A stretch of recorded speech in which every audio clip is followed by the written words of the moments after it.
राज्यसभा सांसद विवेक कृष्ण तन्खा द्वारा दायर किए गए 10 करोड़ के मानहानि के मामले में न्यायालय ने मध्य प्रदेश के पूर्व मुख्यमंत्री शिवराज सिंह चौहान और भाजपा प्रदेश अध्यक्ष वीडी शर्मा के विरुद्ध जमानती वारंट जारी किया है। इस मामले की अगली सुनवाई 7 मई को नियत की गई है।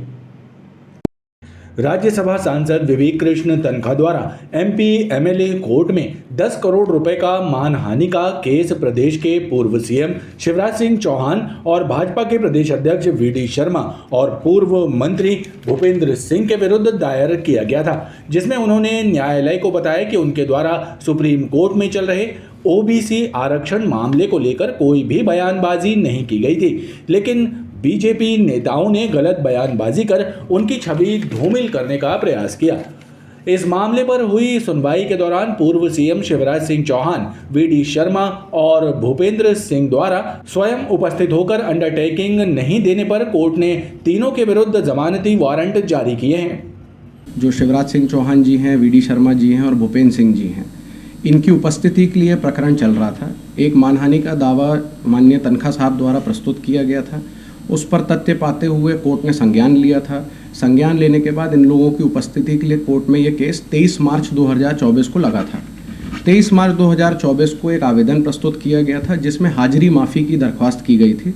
माननीय न्यायालय ने हाजिरी माफ़ी की दरख्वास्त मानते हुए प्रकरण को 7 जून 2024 के लिए लगा दिया था। लेकिन क्योंकि माननीय सर्वोच्चतम न्यायालय के इसमें कई जजमेंट हैं, जिसमें ये कहा गया है कि अगर आप किसी व्यक्ति की हाजिरी माफ़ी करते हैं तो उनका एक परिवचन लेना अनिवार्य है, अंडरटेकिंग लेनी अनिवार्य है। अंडरटेकिंग के लिए ये प्रकरण 2/4/2024 को एमपी-एमएलए कोर्ट के सामने लगा हुआ था।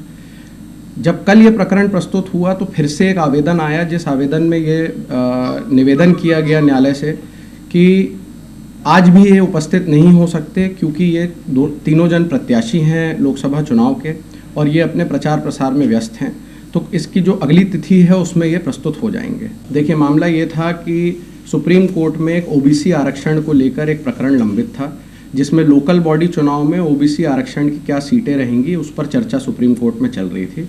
सुप्रीम कोर्ट ने एक आदेश पारित किया था। उस आदेश पर कुछ ऐसी टिप्पणियां की गई थी तीनों अभियुक्तों द्वारा, उसको ऐसा बताने की कोशिश की गई थी कि इसमें तन्खा जी का द्वारा कोई ऐसी टिप्पणी की है जिससे ओबीसी आरक्षण पर कुछ आहत होगा।